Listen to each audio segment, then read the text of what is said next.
आरोप लगते हैं, लोग कहते हैं कि जनता बिरयानी में आती है। आरोप लगाने वाले लगाए जाए, लेकिन बिरयानी पे बिकने वाला मुसलमान नहीं है। और सपा बसपाओं की दरों नहीं है। ये क्वार्टर में एक क्वार्टर पीकर 7-7 साल लग जाएंगे। ये युवा है, अपने बलबूते पर आए हैं। उवैसी को और उवैसी के नाम पे ठेंगरा फोड़ना चाहते हैं, उवैसी को बदनाम करना चाहते हैं। मुसलमानों का वोट सबको चाहिए, मगर मुसलमान के मसाइल पर कोई बोलने वाला नहीं है। अगर अबू आसिम आज़मी ये कहते हैं कि जिनको मुसलमान लीडरशिप चाहिए वो पाकिस्तान चले जाए। अरे भाई, पाकिस्तान तुम्हारे ख्वाब में भी नहीं आता।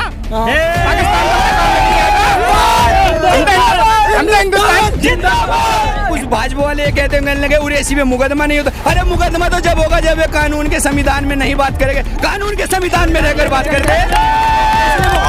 भड़का दिया लगता है आपको उवैसी ने, लगातार आरोप भी लगते हैं आपके ऊपर, भड़क रहे हैं आप तभी। नहीं, हमें उवैसी ने कुछ नहीं बढ़ाया। तो मोहब्बत है, मोहब्बत में आए। मैं मुजफ्फरनगर का रहने वाला हूँ और मैं ये देखना हूँ उवैसी को कितनी मोहब्बत, कितने युवा, कितने यहाँ पर मुसलमान कितने इकट्ठे हुए।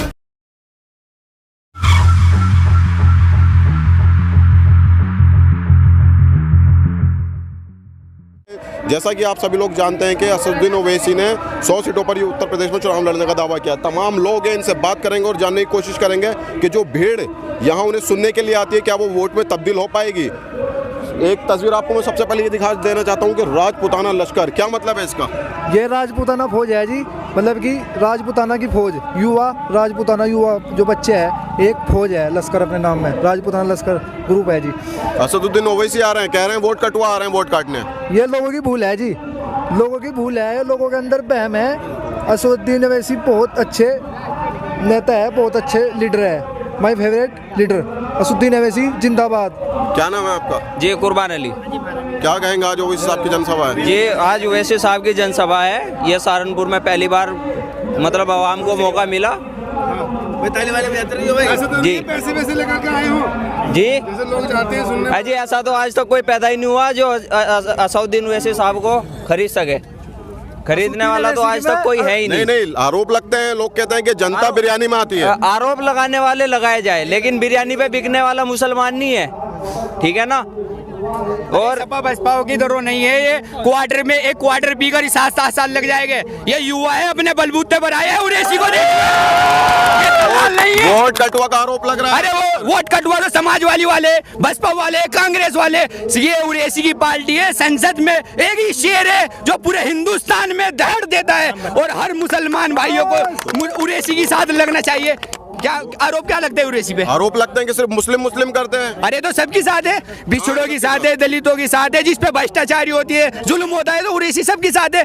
ये जो है, ये सबका साथ सबका विकास वाले, ये मुसलमान के खिलाफ है, मुसलमान के साथ नहीं है। त्रिपुरा में मुसलमानों के घरों को जला दिया गया, मस्जिदों को जला गया। कहाँ गया जो सबका साथ सबका विकास करने वाला? नरेंद्र मोदी, राहुल गांधी, अखिलेश, मायावती, एक भी ट्वीट करके नहीं गया मुसलमानों पर। राहुल गांधी ने ट्वीट किया तो उन्होंने कहा है कि हमारे मुसलमान भाइयों को ऊपर वहाँ अत्याचार। क्या छत्तीसगढ़ में राहुल गांधी की, छत्तीसगढ़ में राहुल कांग्रेस की सरकार है क्या जो मुसलमानों के लिए मोदी सरकार ये कहती है जो वहाँ छत्तीसगढ़ में मुसलमानों पे जुल्म हुआ है, त्रिपुरा में, उनके लिए सिक्योरिटी नहीं, पुलिस नहीं मुसलमानों को बचाने के लिए। मुसलमान अगर जो प्रदर्शन दिल्ली में करता है, पुलिस कहाँ से आ जाती है मुसलमानों को उठाने के लिए?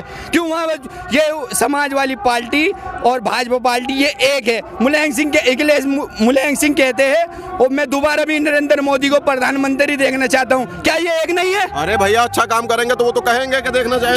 क्या काम अच्छा काम नहीं कर रहे हैं, सबका राशन मिल रहा है फ्री में। खाली राशन ही मिल खाएंगे हैं? तेल आज लीटर कितना महंगा तेल करा दिया। सरसों का तेल 200 के पार, पेट्रोल 107 रुपए वाला। देश का विकास तभी तो होगा। अरे विकास होगा या नाश होगा? गरीब गुरबों का नाश कर दिया। देश इतना महंगाई झेल नहीं सकते क्या? देश में जनता महंगाई जब तो झेलेगी जब कारोबार होगा। कारोबार नहीं है मुसलमानों का, हिंदुओं का कारोबार नहीं, किसी का कारोबार नहीं। देश का बेड़ा गर्क कर दिया। अगो जो सरकार अगो जो जीत रही है, विदेश में डंका बज रहा है, पाकिस्तान डर रहा है, आपका नहीं बेड़ा गर्क।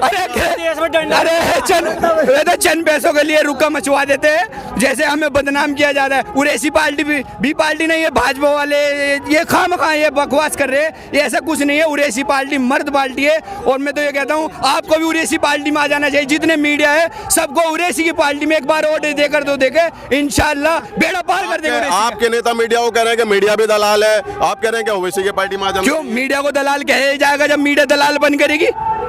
अगर जो दलाल बन करेगी मीडिया को दलाल कहते, वो गलत नहीं कहते, वे बालिस्टर है। जो भी कहते हैं सोच समझ के कहते। अब कुछ भाजपा वाले ये कहते हैं उरेसी में मुकदमा नहीं होता। अरे मुकदमा तो जब होगा जब वे कानून के संविधान में नहीं बात करेंगे, कानून के संविधान में रहकर बात करते हैं।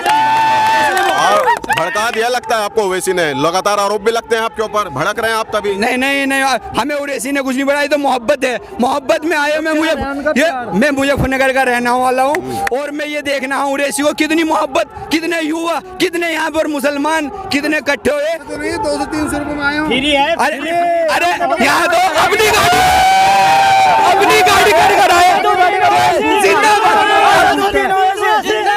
अपना ही तेल और अपनी गाड़ी, और उरेसी को देखना है यहाँ पर अपने पैसों से। और उरेसी पर एक शेर अर्ज करता हूँ, उरेसी जी तुम्हारी खुशी की खुश होकर खुदा से दुआ मांगूंगा, तुम्हारी खुशी की खुश होकर खुदा से दुआ मांगूंगा। खुदा न करे तुम रूठ भी जाओ अगर मुसलमानों से, नमाज पढ़कर तुम्हारी जीतने की दुआ मांगूंगा। आप क्या कह रहे थे? राहुल गांधी ने ट्वीट किया है त्रिपुरा पे, उन्होंने कहा है कि हमारे मुस्लिम भाइयों को वहाँ मारा जा रहा है, ये हिंदू नहीं हो सकते। आप जानते हैं राहुल गांधी जी ने भी ट्वीट किया है और असदुद्दीन ओवैसी साहब ने भी ट्वीट किया है। अगर आपने उनका ट्विटर अकाउंट चेक किया हो तो असदुद्दीन ओवैसी का जो ट्वीट आया है 27 तारीख को आया है और राहुल जी का 28 को आया है। तो पहले किसने किया? पहले किसने किया आप बताइए ना। भाई जब वो खुद को मुस्लिम नेता कहते हैं तो मुस्लिमों के लिए पहले तो वही करेंगे ना। तो सिर्फ एक ट्वीट पे काम चल जाएगा? धरातल पे क्या है बताइए? धरातल आपका क्या है धरातल पे? आप लोग आप कहते हैं शोषित वंचित, आप लखीमपुर गए, आप आगरा गए, आप सिंगो बॉर्डर गए, हम तो नहीं गए। शोषित वंचित कहते हैं आप लोग। आगरा में दलित को मारा जाता है, लखीमपुर में किसानों के ऊपर आप लगातार कहते हैं हम किसानों के साथ खड़े, लखीमपुर में किसानों के ऊपर गाड़ी चढ़ा दी जाती है, आप गए? क्यों आवाज नहीं उठाई उनके लिए? सबके लिए आवाज उठाई। आवाज तो राहुल गांधी भी उठाते हैं, आवाज तो राहुल गांधी भी उठाते हैं, आवाज तो अखिलेश यादव भी उठाते हैं। सुनिए, जो चचा जान कह रहे हैं उनके लिए आवाज उठा रहे हैं। अगर उन पर थप्पा लगाया जाता है कि मुस्लिम राजनीति करती है तो मुस्लिम राजनीति नहीं और शोषित वंचित समाज हो रहा है, सबको मिलाने की बात हो रही है, सबको एक प्लेटफॉर्म पर लाने की कोशिश की जा रही है। अगर देश चल सकता है तो संविधान से चल सकता है, और संविधान से सबसे ज्यादा जो मोहब्बत करता है पूरी मुस्लिम लीडरशिप में बैरिस्टर असदुद्दीन ओवैसी साहब है। एक मिनट बात सुन लिए आप। 10 मिनट की असदुद्दीन ओवैसी की तकरीर उठाएं, 10 मिनट की अखिलेश की उठाएं, 10 मिनट की राहुल की उठाएं, 10 मिनट की मायावती की उठाएं। अगर 10 मिनट की तकरीर में संविधान सबसे ज्यादा चिल्लाने वाला कोई निकल जाए तो उस शख्स का नाम है बैरिस्टर असदुद्दीन ओवैसी। बीजेपी को हटा रहे हैं यहाँ से। अखिलेश यादव बीजेपी को हटाना चाहते हैं तो अलग अलग क्यों लड़ रहे हैं? इत्तेहाद कर लेना, इत्तेहाद कर ले। भैया कैसे आएंगे तुम्हारे साथ? एक तरफ आप लोग कहते हो 2013 में दंगे कराए, दूसरी तरफ आप कह रहे हो हमारे साथ आए, तो कैसे? ओवैसी साहब ने कितनी मरतबा ऑफर दे लिया, तेजस्वी यादव को भी ऑफर दिया था, सरकार नहीं बना पाई। क्यों आएंगे भैया, क्यों आएंगे? एक तरफ आप कह रहे हैं कि तुम्हारे दामन पे हमारे खून के छींटों के निशान है, दूसरी तरफ आप कह रहे हैं कि हमारे साथ आओ, तो कैसे आ जाएंगे? भाई एक बात बताओ, अगर बीजेपी को हटाना है तो तमाम दलों को एक होना पड़ेगा, नहीं होना पड़ेगा? तमाम का अलग अलग लड़ना इस बात की निशानी है कि सब के सब बीजेपी को जिताना चाहते हैं और ओवैसी के नाम पे टेंगरा फोड़ना चाहते हैं, ओवैसी को बदनाम करना चाहते हैं। मुसलमानों का वोट सबको चाहिए, मगर मुसलमान के मसाइल पर कोई बोलने वाला नहीं है। अगर आज मुसलमान के मसाइल पर कोई बोल रहा है तो उस शख्स का नाम है बैरिस्टर असदुद्दीन ओवैसी। आपके सवाल का एक जवाब और देता हूँ। आप कहते हैं कि ओवैसी मुस्लिम राजनीति करते हैं, क्या हिंदुस्तान सिर्फ, एक मिनट में सवाल पूरा होने दे मेरे जवाब। अगर ओवैसी सिर्फ मुसलमानों की राजनीति करते हैं तो क्या हिंदुस्तान सिर्फ मुसलमानों का है? चाइना जो कब्जा कर रहा है हमारी जमीन पर, हिंदुस्तान की जमीन पर कब्जा कर रहा है, मतलब यह हुआ कि हिंदू मुस्लिम सिख ईसाई सबकी जमीन पर कब्जा कर रहा है। और बैरिस्टर असदुद्दीन ओवैसी वो साहब हैं, वो शख्सियत है जो चाइना के मुद्दे पर सबसे ज्यादा बोले हैं।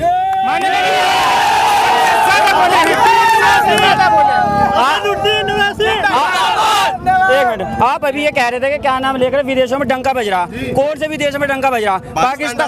पाकिस्तान को देख लो, चाइना हमारे देश में घुस गया, बांग्लादेश वो खिलाफ है, नेपाल वो खिलाफ है, चाइना कब्जा कर रहा। मोदी ने क्या नाम लेकर कई मुद्दों पर, इंडिया ने टमाटर प्याज देना बंद कर दिया, देख रहे हो कितनी महंगाई हो गई। पाकिस्तान में आटा महंगा होता है तो मीडिया सबसे पहले यहाँ दिखाती है। यहाँ के मुद्दे हटाकर पाकिस्तान के आटे से हमें क्या लेना? हमें तो अपने देश के मुद्दों पर बात करनी है।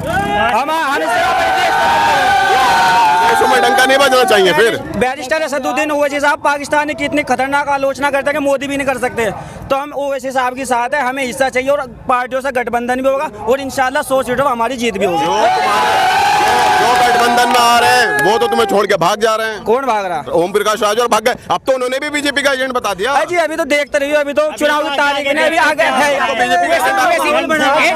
वैसे बीजेपी का एजेंट है, वैसे बीजेपी का एजेंट आपके है। सहयोगी दल पहले आपके साथ थे, अब उन्होंने ही आपको बोला है कि वो बीजेपी के एजेंट कह रहे हैं। उनके बीजेपी के साथ सरकार बनाने वाले कौन थे? राजभर जी थे ना उनके साथ में। राहुल जी गले मिलकर के आए हैं बड़ी संसद में, और मुलायम सिंह बड़ी संसद में भगवान से दुआ कर रहे हैं कि भगवान मेरी कामना ये है कि प्रधानमंत्री बने, पीएम, और बनकर के भी आए। तो कौन हुआ एजेंट भाई? अब आप आरोप लगा रहे हैं कि उन्होंने बीजेपी के साथ अलायंस करके सरकार बनाई थी। तो जब आपने उनके मोर्चे में शामिल हुए थे तब आपको ये नहीं दिखा कि वो लोग पहले बीजेपी के अलायंस में थे? कौन थे? ओम प्रकाश राजभर के जब भागीदारी संकल्प मोर्चा में असदुद्दीन ओवैसी की AIMIM पार्टी गई, उससे पहले उन्हें ये नहीं दिखा कि ये पहले बीजेपी के अलायंस में थे? अब आप आरोप लगा रहे हैं वो आपसे अलग। एक मिनट बाबू, मुसलमान एक ऐसा है जो सामने वाले की बात पे विश्वास कर लेता है। मन गश्शना फलैसा मिन्ना, हमारे नबी ने फरमाया मुसलमान किसी को धोखा नहीं देता। अगर धोखा देगा तो वो मुसलमानों में से नहीं है। ये बात असदुद्दीन ओवैसी साहब अपने ऊपर ले करके कि मेरे नबी ने फरमाया ये धोखा नहीं देंगे, उनके साथ जुड़ गए, लेकिन बाद में उन्होंने धोखा दिया। अब बीजेपी की बी टीम कह रहे हैं वो कितने परसेंट? मात्र 2-2.5% है ना राजभर साहब। हम कितने हैं? मुसलमानों कितने हैं? 19%। यादव कितने हैं? 7-8%। तो 2.5% वाला सरकार बना सकता है। अखिलेश जी की सरकार गोया के बनने जा रही है, और 19% वाले तितर बितर होकर के कहाँ है 19%? 19% में से आपको एक बहुत बड़ा तबका आप ही को कहता है, आप ही का समाज का, कि ये दलाल है, एजेंट है, बीजेपी का एजेंट है। मैं इसके दो जवाब देता हूँ, खामोशी से सुनिए। एक जवाब मुसलमानों के लिए, दूसरा जवाब बिरादरान वतन के लिए, दूसरे भाइयों के लिए। पहला जवाब ये है मुसलमानों के लिए कि मुसलमानों, अगर तुम्हारे अंदर जर्रा बराबर में ईमान है कि तुम बीजेपी का एजेंट ओवैसी साहब को कहते हो, सुनो, बीजेपी का एजेंट ओवैसी साहब को कहते हो तो सुनो कान खोल करके। अगर तुम्हारे दिल में ईमान है, राई के दाने के बराबर भी अगर ईमान है, तो उस शख्स का वो जवाब याद कर लेना, बेशक असदुद्दीन ओवैसी साहब का, जिसने यूं कहा था कि जो मुझे बीजेपी की बी टीम कहते हैं मैं उन्हें पैसा देता हूं, उनका टिकट कराता हूं, हुजूर के कदमों में जाकर के मेरे लिए बद्दुआ करो, मैं आमीन कहूंगा। हो कोई से अभी एक जवाब हुआ, मुसलमानों के लिए जवाब हुआ। दूसरा जवाब बिरादरानी वतन के लिए, दूसरे मुसलमान। एक मिनट भाई खामोश। दूसरा जवाब गैर मुस्लिम भाइयों के लिए जो ये कहते हैं कि बीजेपी की बी टीम है। अभिषार शर्मा वो यूँ कहते हैं कि मुसलमान, हम वो उनका चैनल देख करके मुसलमान वो TRP कमा रहे हैं, पैसा कमा रहे हैं। वो भी यूँ कहते हैं कि बीजेपी की बी टीम है वैसी, मगर मेरे पास कोई प्रमाण नहीं है। आप क्या बात कर रहे हैं? ये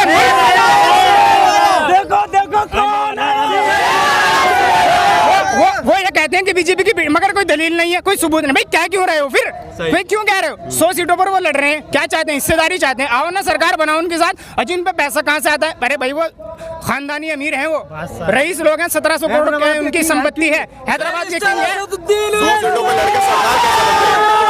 पे लड़के सरकार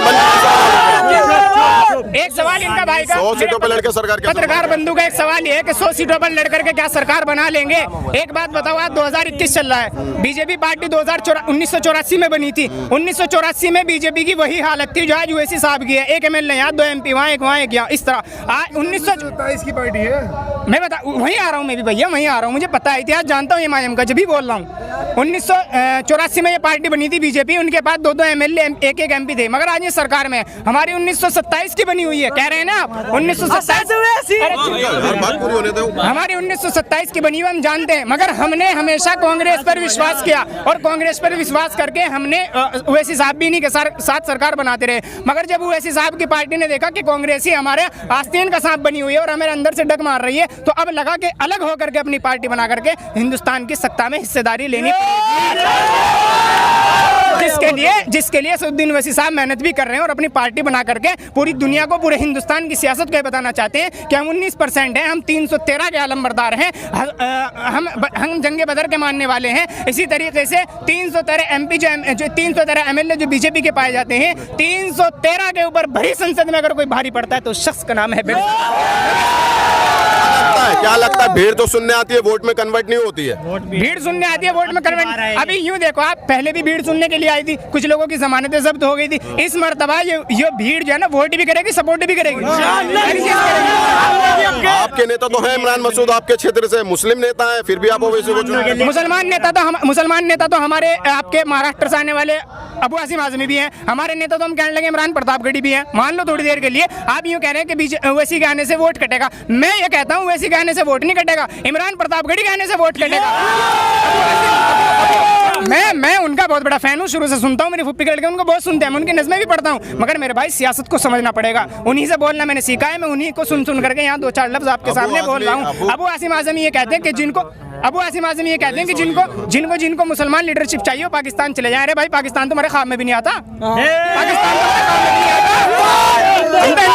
हम तो हिंदुस्तान में रहने वाले। जिस तरह यादव ने अपनी पार्टी बनाई, ब्राह्मणों ने अपनी पार्टी बनाई, दलितों ने अपनी पार्टी बनाई और अपने मसाइल को हल कराया, हम भी तो वही चाहते हैं। हमारी भी तो लीडरशिप पैदा हो, हमारे भी तो बच्चे पढ़े लिख के। ये हालात है हमारी कम्युनिटी के तो कि बस बिल्कुल एकदम खत्म करके रख दिया गया। देखो कौन